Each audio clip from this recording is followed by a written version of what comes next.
ጾም ማለት መከልከል ማለት ነው። የከበረ ከእግዚአብሔር ጋር የሚያገናኝ ምስጢራትን የሚገልጽ ሰውነትን በጣም የሚቀጣ የሚያደክም እና ብሩህ አእምሮን የሚፈጥር ማለት ነው። ቤተ ክርስቲያን ገባና መስቀሉ ሲያበራ አየውና በጣም ተደነቀ። ተደንቆ ይዤ ሄዳለሁ ወደ ሀገሬ ብሎ ሄዶ ነካው መስቀሉን። እሳት ወጣ፣ አቃጠለችው፣ ፈጀችው። በዐቢይ ጾም እሑድ ቅዳሜ እንደተጾመ አይቆጠርም፣ ያው በዓል ስለሆነ። ከዚያም ውስጥ አወጣጥተው 55 ቀን ይሆናል። እንግዲህ በሚጾምበት ጊዜ እንደኛ ከሆነ ዘንድ ያው ፈተና አለ። አንድም ጊዜ ቢሆን በአምላክነቱ አልተመካም። እንደኛ ሆኖ ሰው ሆኖ መለኮቱም በባህሪው ከስጋ ጋር ተዋህዶ እያለ በስጋ ባለው ባህሪ ተፈተነ። አርአያ ሆኗል። 3 ነገሮች በትዕቢት፣ በስስት፣ በፍቅረ ነዋይ። ስስት ያዳቦ ያልሁት ነው። እንግዲህ ሰው በእነዚህ ድል ከተነሳ ወዮለት በጣም። ሌሎቹ አይቆሙለትም። የሰማዕታትን በዓል አታድርጉ፣ አታክብሩ። ምክንያቱም ሰማዕታት ተርበው፣ ተጠምተው፣ ታስረው፣ አዝነው፣ ተክዘው ነው ያሳለፉት እንጂ በእነሱ በዓል ሰበብ ተድላ ደስታ አታድርጉ። አንገቱ ቢቀጥን፣ ሰውነቱ ቢከሳ፣ ምግባር ከሌለው ጾሙ ከንቱ ነው ይላል። ይሄ ነው አሁን ምን እንደው ደስ የሚል ከልጅነት እስከ እውቀት ሰው እንዲያውም እንትኑ እድሜውም ይረዝማል። ምክንያቱም ይለምደዋል። ያንን ጥቂቷን ምግብ በልቶም ጥቂቷን ውሃም ጠጥቶ ብዙ ዘመን የሚቆይ አለ ከመነኮሳት ከማይታውያን። እና ያ ምንድነው አሁን የዓለሙ ጠቢባን ሐኪሞቹ የሚሉት እንዲያውም ያደንቃሉ። ይገርማል።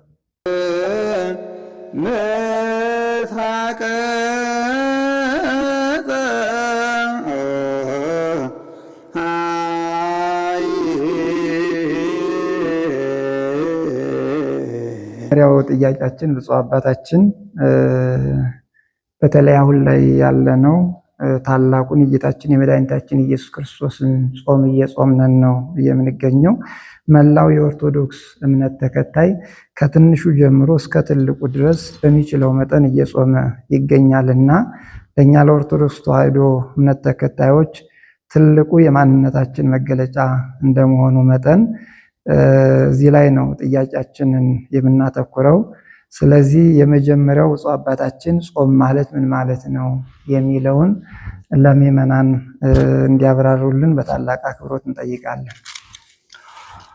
በስመ አብ ወወልድ ወመንፈስ ቅዱስ አሐዱ አምላክ አሜን። መጾም ማለት እንግዲህ ከምግብ ከመጠጥ መከልከል ማለት ነው። ወይም ደግሞ ከመጠጥ ከከባድ መጠጥ ከስጋ ከጠጅ ከሚያሰክሩ ነገሮች ሁሉ መከልከል ማለት ነው። ጾም ማለት ትርጉሙ ብዙ ነው። ጾም ያልጾመ የለም። ከቀደምት አበው ጀምሮ ጾም ያልጾመ ከነቢያትም ከሐዋርያትም ከሰብዓ አርድእትም ከሊቃውንትም የጾምን ትርጉም የማያውቅ የለም። እና ጾም ማለት በጣም የከበረ ከእግዚአብሔር ጋር የሚያገናኝ ምስጢራትን የሚገልጽ ሰውነትን በጣም የሚቀጣ የሚያደክም እና ብሩህ አእምሮን የሚፈጥር ማለት ነው። ጾም ማለት ብዙ ጊዜ በቅዱስ መጽሐፍ ውስጥ ተጽፏል። ጾም ብዙዎቹ ተጠቅመውበታል እና ስለ ጾም በዚህ ባጭሩ ጊዜ መተንተን ማብራራት በጣም ሰፊ ጊዜ ይወስዳል እና ግን ከምር በክፍሉ ከረጅም ባጭሩ ጾም ማለት ቅድም እንዳልሁት ይህ ሁሉ የአካላችን የሰውነታችን ሁሉ መቆጣጠሪያ ብሩህ አእምሮን ፈጥሮ ሰጥቶ አጽንቶ ከእግዚአብሔር ጋር አገናኝቶ ጥበብንና ምስጢርን የሚገልጽ ማለት ነው። ዳንኤል በ10ኛው ምዕራፉ ነቢዩ ዳንኤል ስለ ጾም በጣም ተጠንቅቆ ይናገራል። 3 ሳምንት ያህል አዘንሁ፣ በዚያ ባዘንሁበት ወራት የጣፈጠ ምግብ ማለፊያ ምግብ ይላል መጽሐፍ ቅዱስ ትርጉም፣ የተመረጠ ምግብ አልበላሁም፣ ጠጅም ወደ አፌ አልገባም ይላል። እንግዲህ እና በእነዚያ ነቢዩ ዳንኤል በ3 ሳምንታት መልአክ ተልኮ አመስግኖታል። ላጽናናህ መጣሁ ብሎ አመስግኖታል እና ከእግዚአብሔር ጋር የሚያገናኝ ያልሁት ስለዚህ ነው። ብዙዎቹ ምኑን ቆጥሬ ዘልቀዋለሁ ስለ ጾም በብሉይ ኪዳን በሐዲስ ኪዳን ሁሉ ነገር ሲሰራ በጾም ነው ማለት ነው።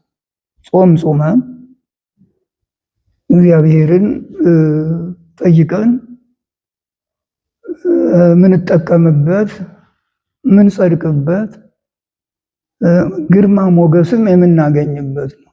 ጸዋሚ ተሐራሚ ሰው በሁሉ ዘንድ ክብር አለው፣ ሞገስ አለው። መንፈስ ቅዱስ ያድርበታል፣ ሰው ያምንበታል፣ በትምህርቱ በጸሎቱ ያምንበታል እና ጾም ቅድም በመጀመሪያው እንዳልሁት ከእግዚአብሔር ጋር የሚያገናኝ ከእግዚአብሔር ሌላ ደግሞ ምንም የሌለ የመጨረሻውን ማዕረግ የሚያሰጥ ቅድስናን የሚያጎናጽፍ ለሰዎችም አርአያ ምሳሌ የሚሆን ይህ ነው ጾም ነው ማለት ነው እና ጾም በጣም የከበረ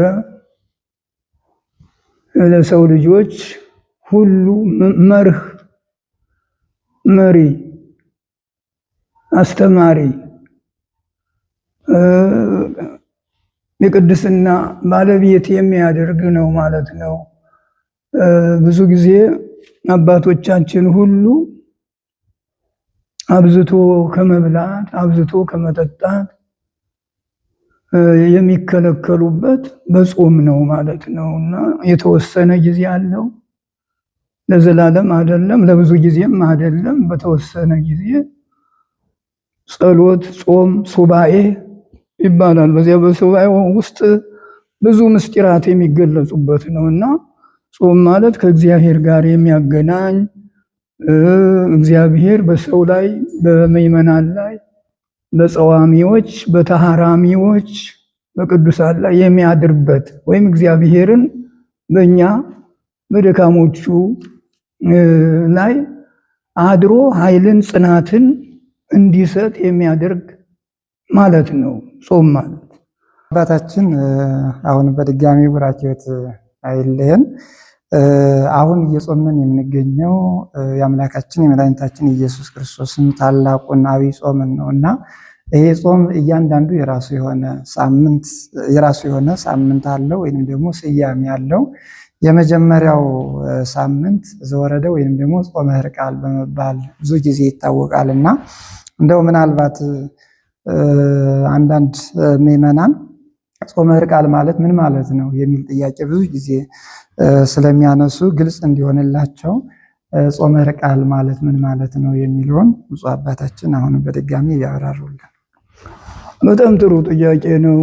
ብዙዎቹ አይረዱትም፣ አያውቁትም። ጾመ ሕርቃል የታወቀ የነበረ ነው። ምክንያተ ጾሙ በምን ምክንያት ነው ብሎ ለሚጠይቅ ሰው መስቀል የጌታችን የኢየሱስ ክርስቶስ መስቀል በእሌኒ አማካይነት ከተገኘ በኋላ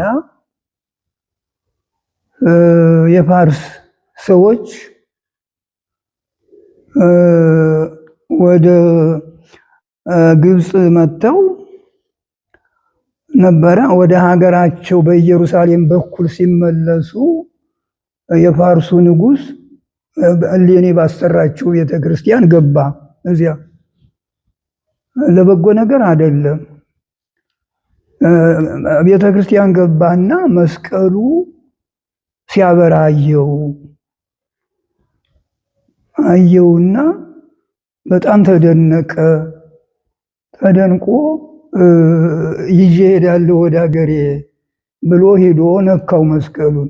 እሳት ወጣ፣ አቃጠለች፣ ፈጀችው ይላል እና ምንድን ነው ብሎ ሰዎቹን ሲጠይቅ ማንም ሰው ያላመነ ሰው አይነካውም ብለው ነገሩት።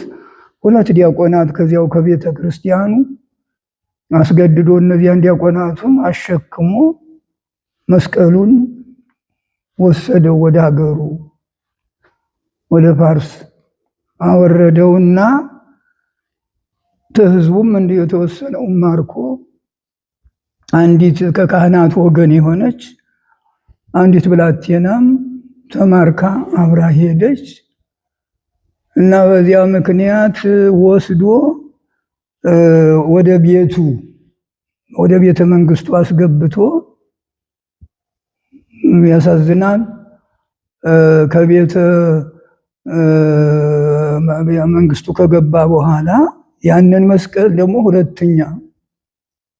ለሁለተኛ ጊዜ ከቤቱ በስተጀርባ አውጥቶ ቀበረው። ማንም ሳያይ ያቺ ብላቴና ተማርካ የሄደችው ከኢየሩሳሌም መቼም እግዚአብሔር ሁሉን ነገር ያለ ምስክር አይተውምና በመስኮት ታይ ነበረ ያንን መስቀል ያ ሲቀበር እና እንግዲህ እነዚያ ዲያቆናቱ ያሳዝናሉ። መቼም ክርስትና መከራ ያስቀብላል እና አሁን ቀብሮ ሲያበቃ ማንም ሳያውቀው እነዚያን ዲያቆናት እዚያው ገደላቸው፣ እዚያው ተቀበሩ። ያቺ ብላቴና ግን ያው በመስኮቱ ታይ ነበር መስቀሉ የተቀበረበትን። በዚህ ምክንያት እንግዲህ የሮም ንጉስ ነው እንትኑ ሕርቃሎስ ንጉስ ሕርቃሎስ ይባላል። በጣም የከበረ ክርስቲያን ነው። በዚያ ጊዜ ደግሞ ካቶሊክ ልዩነት አልነበረም። ሁሉም የኦርቶዶክስ አንድ አማኝ ነበር። ኋላ ነው ነገሩ የመጣው እና እሱም ሄደው ነገሩት። ኢየሩሳሌም ተመዘበረች፣ የጌታችን መስቀል በእሌኒ የተገኘው አሁንም ተመልሶ ተወሰደ ብለው ነገሩት። በቃ እሱ ሰበሰበ ምዕመናንን፣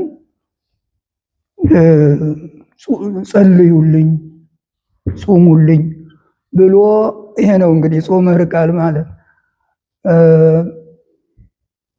ሕርቃሎስ ባጭሩ ሕርቃል እና ምዕመናኑ ሁሉ ክርስቲያን ነው ተሰብስቦ ጸሎት አደረገ። እሱ ሄደ፣ ዘመተ ወደ ኢየሩሳሌም። በቃ ወደ ዘምቶ እንደገና ወደዚያ ወደ ንጉሱ ሀገር ወደ ፋርስ ባቢሎን ሰራዊቱን ይዞ ዘመተ።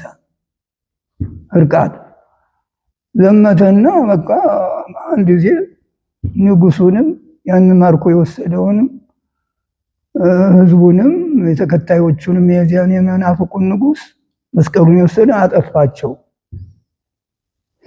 እና አሁን በጣም እንትን ያለው በጣም አዘነ። የክርስቶስ መስቀል የተቀበረበትን የሚያሳየው ጠፋ። ያቺ ብላቴና እንግዲህ ያው በእግዚአብሔር ፈቃድ ገባ፣ ወደ ቤተ መንግስቱ ገባ።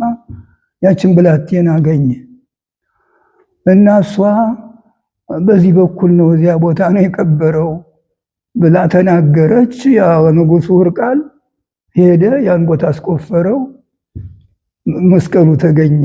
ለሁለተኛ ጊዜ ነው። በኢየሩሳሌም መስቀል ተረክበ ወገብረ መድምመ በኢየሩሳሌም ቅድመ ወበፋርስ ዳግመ ይላል እና በዚህ ምክንያት ተገኘ። በቃ ደስታ ሆነ። ያም ጾም ጠቃሚ ነው መቅረት የለበትም ብለው በየዓመቱ ዘወረደ የምትባለው ጾመ ሕርቃል የምትባለው እንድትጾም በሊቃነ ጳጳሳቱ፣ በመምህራኑ፣ በሊቃውንቱ፣ በምዕመናኑ ስምምነት ተደረገ። ያው እንግዲህ እየተካፈሉ ወሰዱት ይህንን እንትኑን ማለት ጾሙን በየሀገራቸው እና በእኛ አብዛኛው በእኛ ነው የሚሆነው። በአንዳንድ ሀገሮችም አለ እንጂ ከቅድስት ነው የሚጀመረው የአብይ ጾም። ሌሎቹ ቅድስት ይጀምራሉ፣ የሆሳዕና ያበቃሉ። ትንሣኤ የሆሳዕና ነው በሌሎቹ። በዚህ በአውሮፓም እንደዚያ ነው እና ጾመ ሕርቃል ማለት ይሄ ነው። ከዚያ በኋላ ያው እንግዲህ እነ ቅዱስ ያሬድ ሁሉ ተቀበሉት። ከ500ኛው መቶ ዘመን በፊት ነው የነበረው። ይሄ ያው በሌኒ ዘመን በ270 እንደዚያ ተዚያ ትንሽ በለጥ አለፍ ብሎ ነው እና ጾመ ሕርቃል ማለት ይሄ ነው። በጣም ጠቃሚ ነው። ልዩ ጾም ነው። የሰውነት መፈተኛ ወደ ዋናው ጾም መግቢያ ማለት ነው፣ መተላለፊያ። በዚህ አሁን መዘዋወር ይፈቀዳል፣ የትም መሄድ ይፈቀዳል። መነኮሳትም ገዳማውያንም በዚህ ወዲያ ወዲህ ይሉበታል። ከቅድስት በኋላ ግን በጣም ከበድ ያለ ነው። የጌታችን ጾም ነው እና ይህ ነው ጾመ ሕርቃል ማለት እንዲህ ያለ ታሪክ ያለው ነው። በዚሁ አይነት ነው እንግዲህ ምዕመናን መቀበል ያለባቸው፣ ማመን ያለባቸው። ሁልጊዜም ዝም ብሎ በጥርጣሬ መሄድ ተገቢ አይደለም። እንደዚህ ነው በጥያቄም በመልስም በአማረ ሁኔታ እንዲህ አድርጎ አሳምሮ ማስረዳት ማስተማር ተገቢ ነው። ጥያቄው መልካም ነው፣ መልሱም ያለ ነው። ተመልካቾቻችን አሁን እያደረግንን የምንገኘው ከብፁዕ አባታችን አቡነ ዘካርያስ የምዕራብ ጎጃም ሀገረ ስብከትና የቅዱስ ሲኖዶስ አባል ጾሙን አስመልክተው አባታዊ ትምህርትና ቃለ ወንጌል እየሰጡን ነው የሚገኙ። እናንተም እንግዲህ በትምህርቱ ተጠቃሚ እንደምትሆኑ ሙሉ እምነቱ አለን። አሁንም ጥያቄያችን ይቀጥላል። ብፁዕ አባታችን በድጋሚ ቡራኬዎት አይለኝ።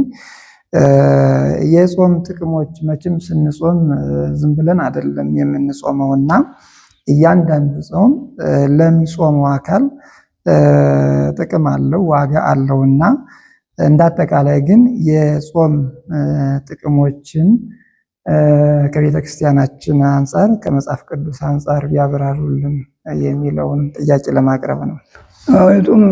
የጾም ጥቅሞች ቅድም በመጀመሪያውም እንዲሁ ነካ አድርጌዋለሁ።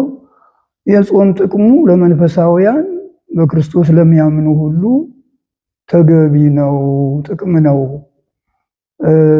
በስጋም በነፍስም ይጠቅማል። ይሄ ሰውነትን በጣም አለመቆጣጠር ማግዘፍ ራሱ ይሄ የታክብዱ ልብክሙ በመብል ወበስቴ ወንጌል ራሱ ቅዱስ ሉቃስ ወንጌል ጌታችን ያስተማረው ሰውነታችሁን በመብል በመጠጥ አታክብዱት። እንግዲህ ይሄ ጥቅም የለሽ ነው። ሰው መቼም እንስሳ አይደለም፣ መላክም ነው፣ ሰውም ነው። ሰው በክርስቶስ ያመነ ሰው በሁሉ ነገር ቀልጣፋ፣ ጸዋሚ፣ ተሃራሚ፣ ደግሞም አዋቂ፣ ዘዴኛ መሆን አለበት። ጾሙም በመጠኑ መሆን አለበት። በዓለም ላይ ሲኖር በእኔ ስራ በእኔ አቅም ብሎ መቀጥቀጥ ሳይሆን ቸርነቱን ጨምሮ የራሱንም ጥቅም መንፈሳዊ ጥቅም አስቦ የሚያደርገው ነው ጥቅም ማለት እና ገሌ ተጠቅሟል፣ አባ ገሌ ተጠቅሟል፣ አባ ገሌ በቅቷል፣ አባ ገሌ ከሰው ተለይቷል የሚባለው የሁሉ መጠቀም ነው።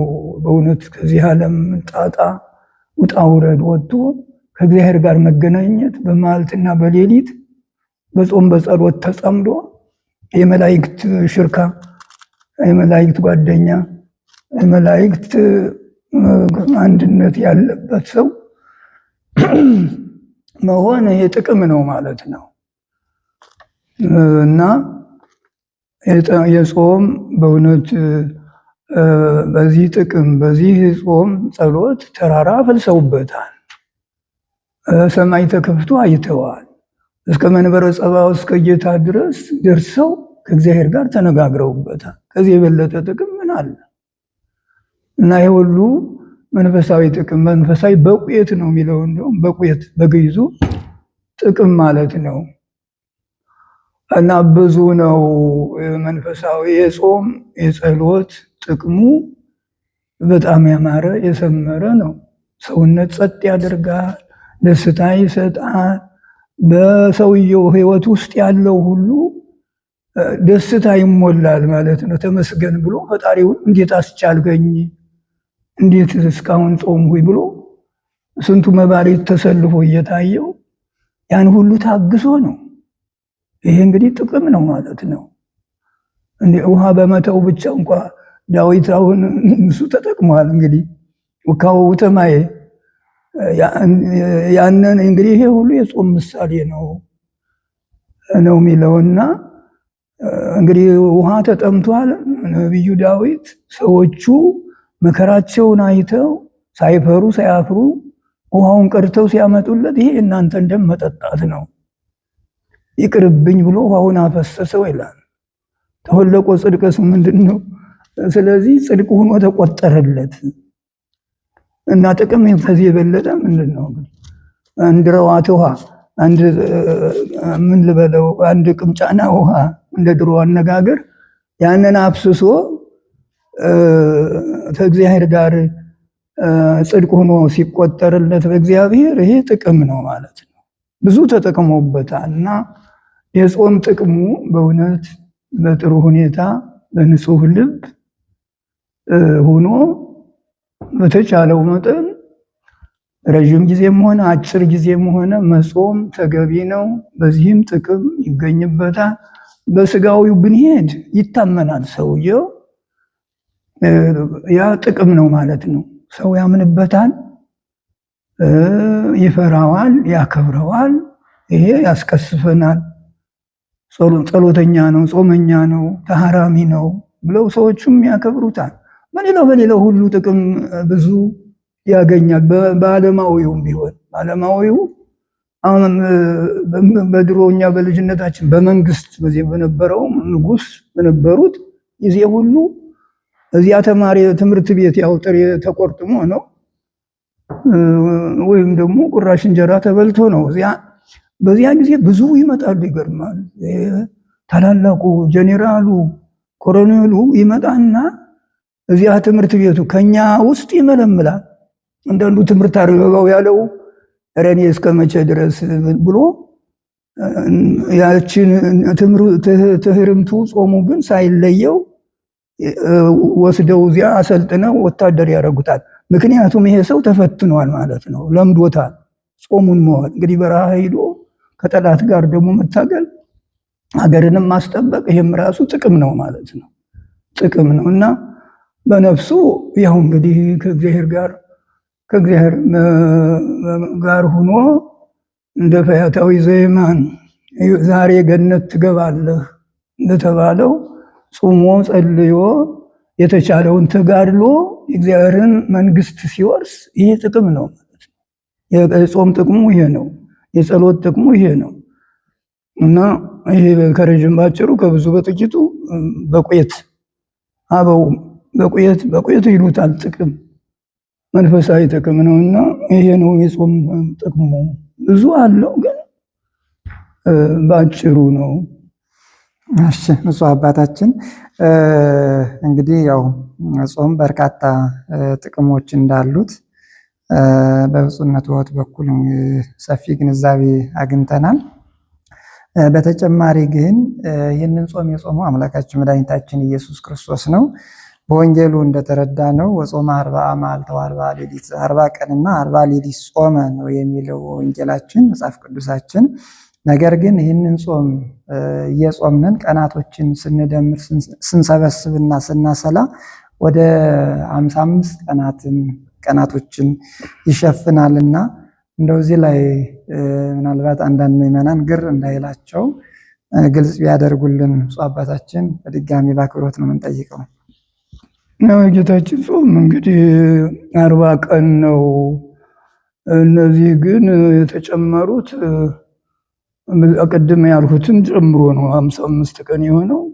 የዘወረደን ጨምረን ደግሞ ከዚያ ሕማማትን ጨምረን ያ ደግሞ እንደዚሁ እሁድ ቅዳሜ ደግሞ በአብይ ጾም እሁድ ቅዳሜ እንደተጾመ አይቆጠርም፣ ያው በዓል ስለሆነ ከዚያም ውስጥ አወጣጥተው 55 ቀን ይሆናል። እንግዲህ ያ ነው እንጂ የጌታችን ሕማማት ይባላል።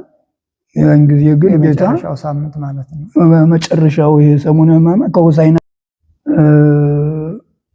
ይሄም ዘወረደም ከዚህ ያለው እንግዲህ እነሱ ያንን ቁጥሩ 55 ይሆናል ማለት ነው። ተጎደለ የቅድስት የምኩራብ እነዚያ እሁድ ከእሁድና ከቅዳሜ እሁድ እስከ 3 ነው እንግዲህ እንደተጾመ አይቆጠርም። ከዚህ ወይ ከዘወረደም ጨምረው ያንን ጨምረው ነው 55 የሚያደርጉት እና ይሄ ነው የተለመደ ነው ይሄ። እና በሌሎቹ እነዚህ ቀኖናውያን ያልሆኑ አንዳንድ አብያተ ክርስቲያናት አሉ። እነሱ ግን ያው ቅድም እንዳልኩት በቅድስ ጀምረው በሆሳዕና ጨርሰው የሆሳዕና ዕለት ትንሣኤን አክብረው በቃ ይሄ ነው። የኛ ግን ቀኖናዊት ስለሆነች ሐዋርያዊት ቤተክርስቲያን የአባቶቻችን የሐዋርያትን ቀኖና የምታከብር የሊቃውንትን ውሳኔ የምትቀበል ያልተበረዘች ያልተከለሰች ስለሆነች ይህን ቅድም ያልሁትንም የንጉሱን አዋጅ ተቀብላ ሁሉም ተቀብለውት እነዚህ ተጨምረው ነው 55 ቀን የሆኑት። ብፁዕ አባታችን እጅግ በጣም እናመሰግናለን። በመጨረሻም አምላካችን መድኃኒታችን ኢየሱስ ክርስቶስ ይህንን ጾም በሚጾምበት ጊዜ በዲያብሎስ በኩል የሰው ልጆች ሊያልፏቸው የማይችሉ እጅግ በጣም ከባባድ የሆኑ ፈተናዎችን አስተናግዷል። እነዛን ፈተናዎች ያለፈውና እንዲያው እነዚህ ፈተናዎች ምን ናቸው፣ ነገኛንስ ቢያጋጥሙን እንዴት ማለፍ እንችላለን የሚለውን ለምዕመናን ለማስተላለፍ ብፁዕነትዎ ቢያብራሩልንና ምላሽ ቢሰጡልን የሚለውን አሁን በድጋሚ በአክብሮት ነው የምንጠይቀው። የጌታችን ኢየሱስ ክርስቶስ ጾም ያው እንግዲህ አብይ ጾም ተብሏል። ትልቁ ጾም ፍጹም ጾም ማለት ነው። አብይ ብሎ ፍጹም የሆነ ይህ ቀረህ የማይባል መድኃኒታችን ኢየሱስ ክርስቶስ የነቢያትን አክብሮ 40 ቀን ነው። ሙሴ 40 ቀን ጾመዋል። እዝራ 40 ቀን ጾመዋል። ሌሎቹ ሁሉ 40 ቀን ጾመዋል። ያንን አክብሮ 40 ቀን ጾመ። ከዘረጋ ሳያጥፍ ከቆመ ሳያርፍ ይለዋል። ጾመልን ለኛ ብሎ በለበሰው ስጋ መሰረት ጾመ። ያው በወንጌሉ ተገልጧል እና በሚጾምበት ጊዜ እንደኛ ከሆነ ዘንድ ያው ፈተና አለ። አንድ ጊዜ ቢሆን በአምላክነቱ አልተመካም። እንደኛ ሆኖ ሰው ሆኖ መለኮቱም በባህሪው ከስጋ ጋር ተዋህዶ እያለ በስጋ ባለው ባህሪ ተፈተነ። ምንድነው ይሄ እንግዲህ ጾሙ ሲፈጸም ሰይጣን ተፈታተነው በ3 ነገሮች ይላል እና መጀመሪያው ምንድነው ሰይጣን ድንጋዩን ይዞ መጥቶ ይህንን ህብስት አድርገው እንግዲህ እና እንጀራ አድርገውና እንብላ ቢለው ሰው የሚድነው በእንጀራ አይደለም ከእግዚአብሔር በሚወጣ ቃል ነው እንጂ ከእግዚአብሔርም በሚወጣ ቃል ነው እንጂ ብሎ በዚህ ፈተነው። እንግዲህ ሰይጣን ይሄ ቢያደርገው ይችላል።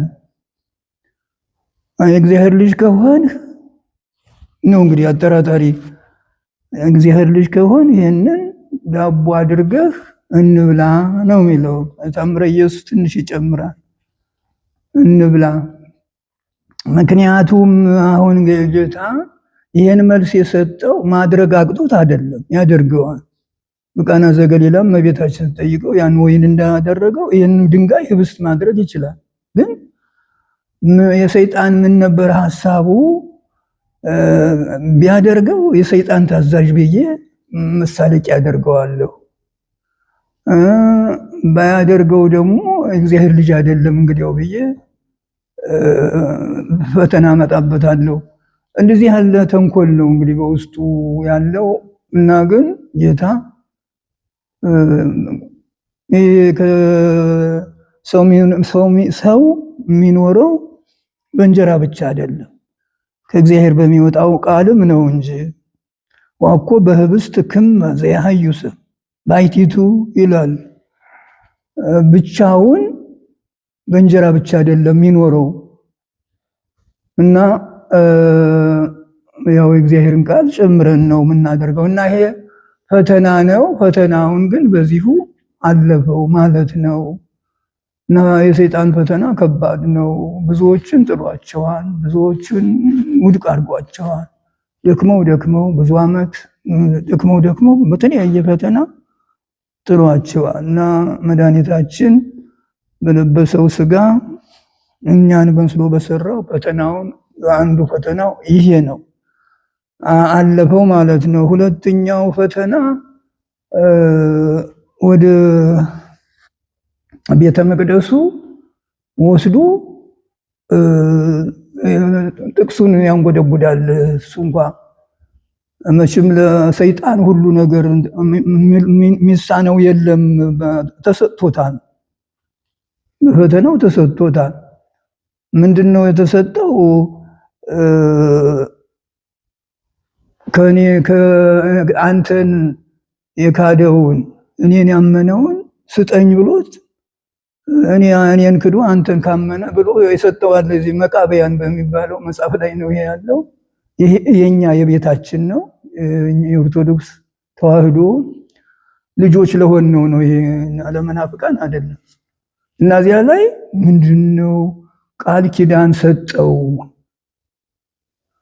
ወሃቦ ማይኮት ማለት ቃል ኪዳን ማለት ነው። ይገርም እና ሰይጣን ይሄንን ተቀብሎ ብዙዎቹን ውድቅ ያደርጋቸዋል፣ በጣም ድል ይነሳቸዋል ማለት ነው። እና በዚህ ምክንያት ጌታንም እስቲ እዚህ ላይ ውጣ፣ ወደ ቤተ መቅደስ ጉልላቱ ላይ አወጣው ይላል። እንግዲህ እዚያ ላይ ወጥቶ ወልደ እግዚአብሔር አንተ የእግዚአብሔር ልጅ ከሆነ እስቲ ከዚህ መር ብለህ ውረድ።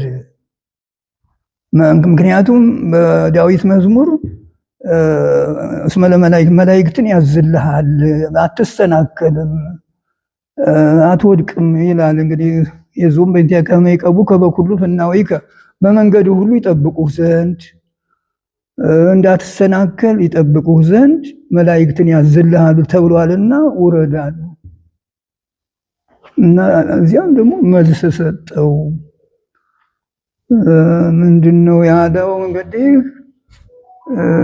እግዚአብሔር አምላክህን አትፈታተነው ተብሎ ተጽፏል ብሎ በዚህ ድል አድርጎታል። በሶስተኛው ፈተና ደግሞ ወደ ተራራ ወጣው፣ የዓለሙን መንግስት አሳየው። እዚያ ላይ ደግሞ ላይ መሰገድከ ዋማይከኒ ብትሰግድልኝ እጅ ብትነሳኝ ይህን ሁሉ መንግስት እሰጥሃለሁ እስከ ማለት ድረስ ነው። እንግዲህ ይህን ሁሉ ጌታችን በጥሩ ሁኔታ በጥንቃቄ አልሆታል ማለት ነው። እና ለሱም አልሰገደለ ሁርም ድሬ እንዲያውም ሂድ ከወደኋላ እጥፋ መጨረሻ እንዲያውም በጣም ተቆጥቶ ገስጾ ነው ያባረረው የሰደደው። እና ይሄ እንግዲህ ብዙ አራያ ሆኗል። ሶስት ነገሮች በትዕቢት፣ በስስት፣ በፍቅረ ነዋይ። ስስት ያዳቦ ያልሁት ነው እንግዲህ ሰው በእነዚህ ድል ከተነሳ ወዮለት በጣም ሌሎቹ አይቆሙለትም። ሌሎቹ ኃጣው ሌሎች ኃጢአቶች ማለት ነው አይቆሙለትም። እና ስለዚህ ዓለማዊም ይሁን በዓለም ላይ የሚኖር መነኩሴም ይሁን እነዚህን መጠበቅ አለበት። በስስት በትዕቢት ስስት ማለት ይህንን እንብላ እንግዲህ 40 ቀን ጾሟል ወርህ እንደውም ተራበ ይለዋል ጌታ። ተራበ እንግዲህ በዚያ በተራበ ጎን ገብቶ እሱ ለማሰሳት ነበር። የተራበ ሰው መቼም ብዙ ነው ነገሩ፣ አያወላውልም፣ የቀረበለትን ይበላ ነበር። እና እሱ ግን ድል ነሳው።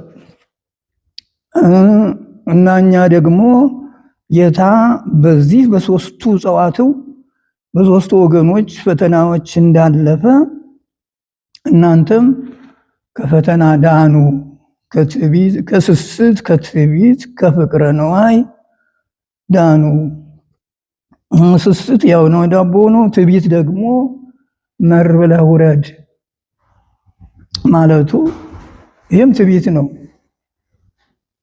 ትዕቢት ነው ማለት ነው። አሁን እሱ ይህም ቢያደርገው ቅድም እንዳሉት በመጀመሪያው የሰይጣን ታዛዥ ብሎ ለመሳቅ ለመቀለድ ነው እንግዲህ መዘባበቻ ለማድረግ ነው። እና ሰይጣን ያዘዘውን ሁሉ የሚቀበል ምእመን የለም። በክርስቶስ ያመነ ሁሉ የሰይጣን ትእዛዝ ምንም አይጠቅመውም፣ አይቀበለውም።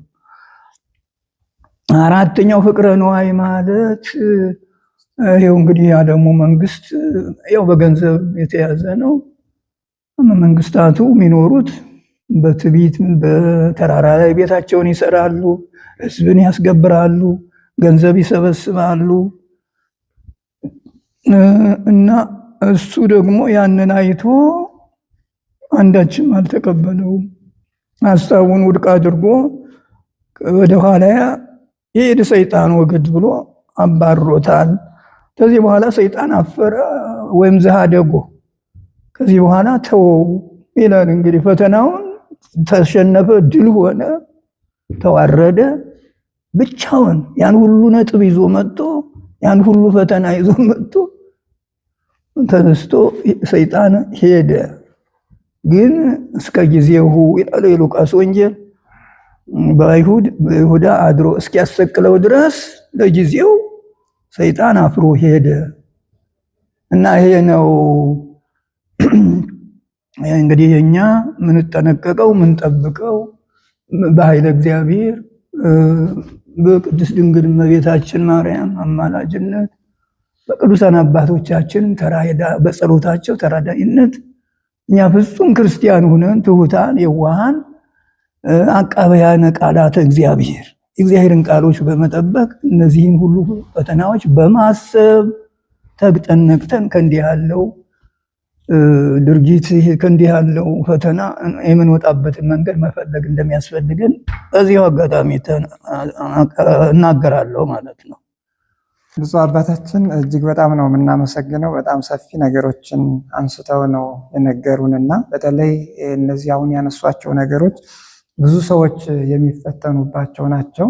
ነገር ግን ደግሞ እነዚህን ፈተናዎች ማለፍ ከቻሉ የክርስቶስ ተሳታፊ መሆን እንደሚችሉ ነው አሁን የተረዳንና በመጨረሻም ይህ ጾም እጅግ በጣም ታላቅ ጾም ነው። አምላካችን መድኃኒታችን ኢየሱስ ክርስቶስ የጾመው ጾም ነውና በዚህ ወቅት የትኛውም ክርስቲያን ቤቱ ውስጥ ምንም አይነት ግብዣ ማድረግ የለበትም ይላል የቀኖና መጽሐፋችንና አንዳንዴ ሰዎች ክርስትና ሲያስነሱ ቤታቸው ውስጥ ግብዣ አዘጋጅተው ሰውን ጠርተው ደስታ ያደርጋሉና ክርስቲያኖች ክርስትና በሚያስነሱበት ሰዓት ምን ማድረግ እንዳለባቸው ወይንስ ደግሞ በዚህ ወቅት እንደው ክርስቲያኖች ይህንን ማድረግ የለብኝም ብለው ክርስትና ከማስነሳት ይቆጠባሉ ወይንስ ደግሞ ክርስትናውን እያስነሱ ምን ያደርጋሉ የሚለውን ብፁዕ አባታችን አሁንም በአክብሮት ነው የምንጠይቀውና ማብራሪያ ቢሰጡልን ነው። እንግዲህ የክርስትና ነገር በጥንቱ ብዙ ጊዜ ዝም ብሎ ይታለፍ ነበረ። በመጀመሪያው ያው በሕጉ ላይ አለ፣ በፍትህ መንፈሳዊ ወይም ደግሞ በስጋዊ ፍትሐ ነገሥት በሚባለው በቀኖናው ተጽፏል። የሰማዕታትን በዓል አታድርጉ፣ አታክብሩ። ምክንያቱም ሰማዕታት ተርበው ተጠምተው ታስረው አዝነው ተክዘው ነው ያሳለፉት እንጂ በእነሱ በዓል ሰበብ ተድላ ደስታ አታድርጉ። የኢየሱስ ክርስቶስ ጾም እንዳይረሳ እንዳይቃለል ይላል እና ከዚህ አያይዞ ክህነት አትስጡ፣ ቅስና ዲቁናም አትስጡ ይላል። ምክንያቱም ያ ደስታ እንዳይሰማው ነው ሰውየው የተሾመው ሰው በዚህ ወራት በጾሙ ወራት ደስታ እንዳይሰማው ነው እንጂ ሌላ ነገር አይደለም። አብዛኛውን ኋላ ግን በኋላ ሊቃውንት ይሄ የሰማዕታት በዓል በሌላ ቀን እንዲከበር ያው በጥቅምት እንደምናየው አሁን መድኃኔዓለም በአብይ ጾም አይከበርም ነበረ። ያው ዝም ብሎ በግፊት ነው እንጂ መጋቢት መድኃኔዓለም በጥቅምት ያደረጉት የኢትዮጵያ ሊቃውንት ስለዚህ ነበረና ግን አሁንም እየተከበረ ነው። ክህነቱም ያው በሕማማት ግን ተለወጠ፣ ወደኋላ የቆየ በሕማማት አይሁን። ይሄ ግን መንፈሳዊ ነውና ክህነቱ ተብሎ በኋላ ሊቃውንት ፍትህ መንፈሳዊ ራሱ ሊያሻሽሉ ይችላሉ። ኋላ የሚመጡ ሊቃውንት ይበይኑ ድህረ ዘይመጹ ከኛ ቀጥለው ያሉትም ሊቃውንት ይሄ ማሻሻል ይችላሉ ባለው መሰረት የኋላ ሊቃውንት በሕማማት አድርገውታል። እና ቅድም እንዳልኸው ጠያቂው አንተ ክርስትናም በአብይ ጾም አይነሳ ይላል እና ኋላ እንዲያይልና ደግሞ ዘይትፈራህ ለሞት የሚያሰጋ ከሆነ ደግሞ ይነሳ ይላል በአብይ ጾምም ቢሆን እና ይሄ ምን የማይሞት ማን አለ? ሕፃናት ደግሞ ብዙ ኃይል የላቸውም ተብሎ ዝም ብሎ በአብይ ጾምም ይነሳ። ግን እንትኑ ይሄ ድግሱ ጠጁ፣ አረቄው ይሄ በጣም ክልክል ነው፣ ውጉዝ ነው እንጂ ዝም ብሎ መንፈስ ቅዱስን ተቀብሎ ሕፃኑ እናት አባቱ ወላጆቹም ደስ ብሏቸው ይሄ መንፈሳዊ ነው። በአብይ ጾም ስጋው ደሙን አትቀበል እንደማለት ያለ ነው ብለው አሽሽለው ያው እንግዲህ አሁን ይነሳል። ሊቃነ ጳጳሳቱም አባቶችም ተስማምተውበት ክርስትና በአብይ ጾም ይነሳል።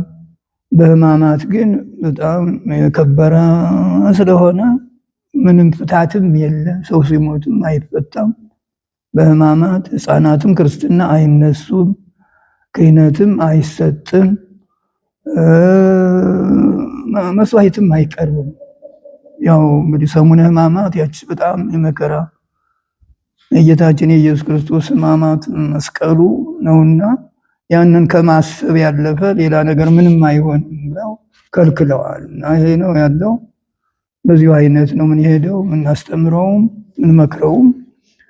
በአብይ ጾም ሕፃናት አንድ አደጋ እንዳይደርስባቸው ሁለት ዓለምም ስለሌለ ቢሞቱ አሁን ሕፃናትም እንትን የላቸውም ማለት ነው፣ ቦታ የላቸውም።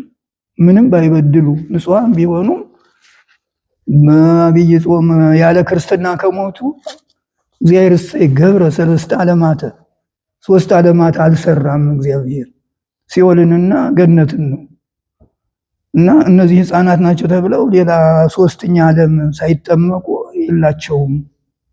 ወደዚያ ወደ ገሃነም ነው የሚሄዱና ይነሱ ብሎ ይፈቅዳል። ሌላው ቀኖና ደግሞ እና በዚህ አይነት ይሄ ምክንያት ሆኖ ሕፃናት በአብይ ጾም ይነሱ።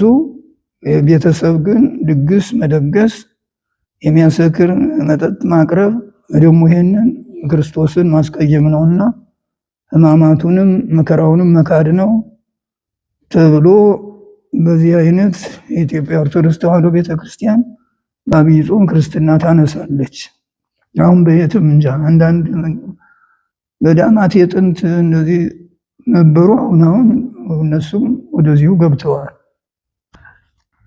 አባታችን እጅግ በጣም ነው የምናመሰግነው። እንግዲህ የነበረንን ቃለ መጠይቅ እየጨረስን ስለሆነ በመጨረሻም ምናልባት እንደው ብፁዕነቶ በዚህ ወቅት ክርስቲያኖች ምን ማድረግ እንዳለባቸው፣ የሱባኤ ወቅት ነው፣ የጾም ወቅት ነው። አምላካችን መድኃኒታችን ኢየሱስ ክርስቶስ የጾመው ጾም ነው፣ እጅግ በጣም ትልቅ ጾም ነው እና ምን ማድረግ እንዳለባቸው አባታዊ ምክርና መልእክት እንዲያስተላልፉልን ነው አሁንም በትህትና የምንጠይቀው።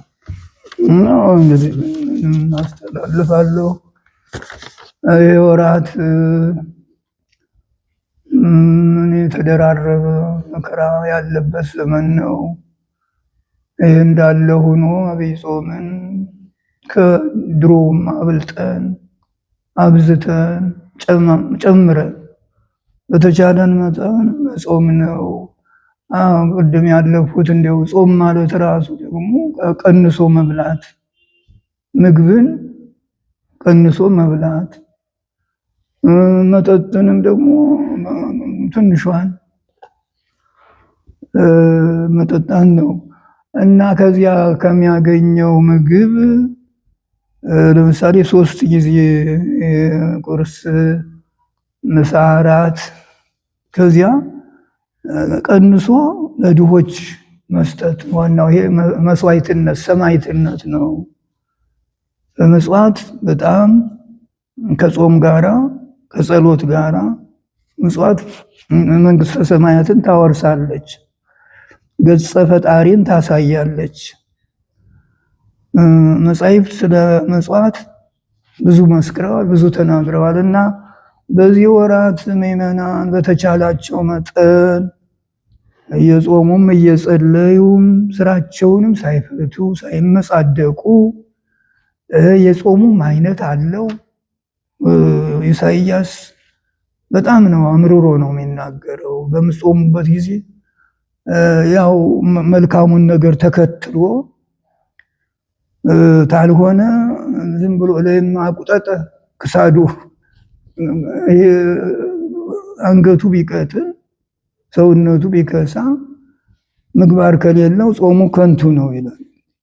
ይሄ ነው አሁን እናስተምረው። ምን ጾመው ምን ጸልየው ጠላት እንዲጠፋልን አይደለም።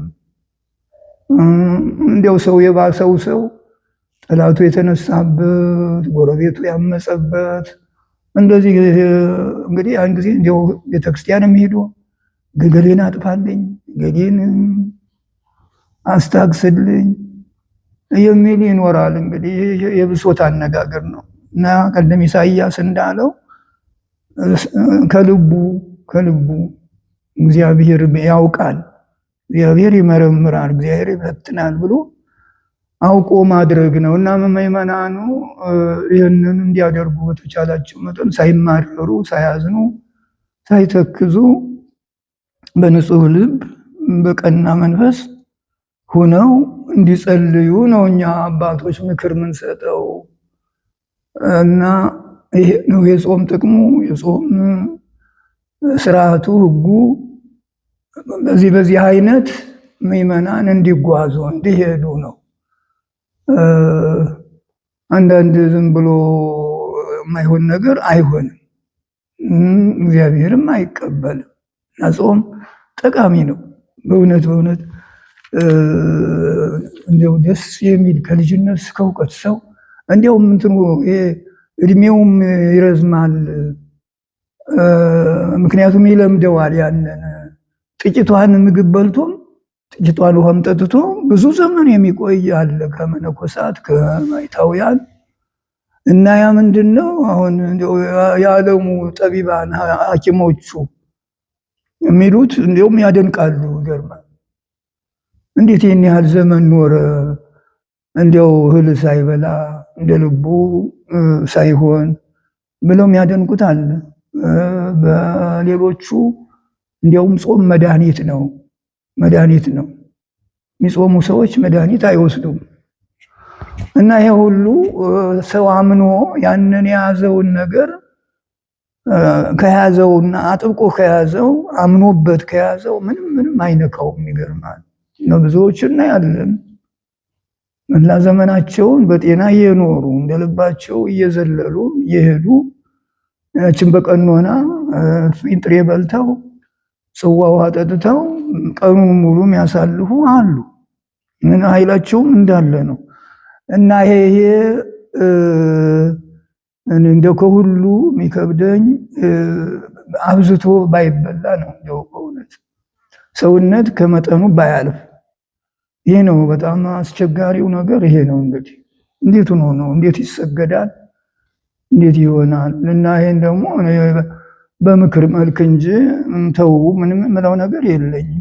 ግን እንደምንም ብሎ መቀነስ ይገባል። በተለይ በጾም ወራት የተቻለውን ያህል ቅድም እንደገለጽኩት በአብይ ጾም የሚጠራቀም ገንዘብ አለ። ይገርማል።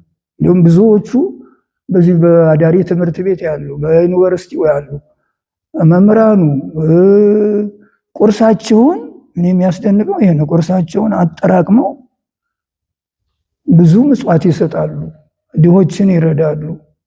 ይሄ ነው መስዋዕትነት በእውነቱ ነገር እንጂ አብይ ጾም መጣ ዝም ብለን ያቺ ሰዓቱ አስከደርስ ብቻ ነው እንጂ የጀመርነው ዳዊት የጀመርነው ውዳሴ ማርያም ጸሎት ማለቁን እንጂ ምን ይዞ እንደመጣ አናውቅም ማለት ነው። እዚህ ላይም ጥንቃቄ ይገባል። የምንጸልየው ጸሎት ምን ይዞ ምን ጥቅም ይዞ የምንጾመው ጾም ምን ይዞ መጣ ብሎ ማስተዋል ይገባል።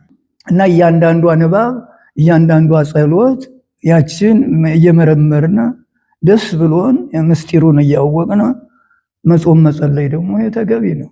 ያለ ሰው ይተርፋል፣ ለድሆቹ ሁሉ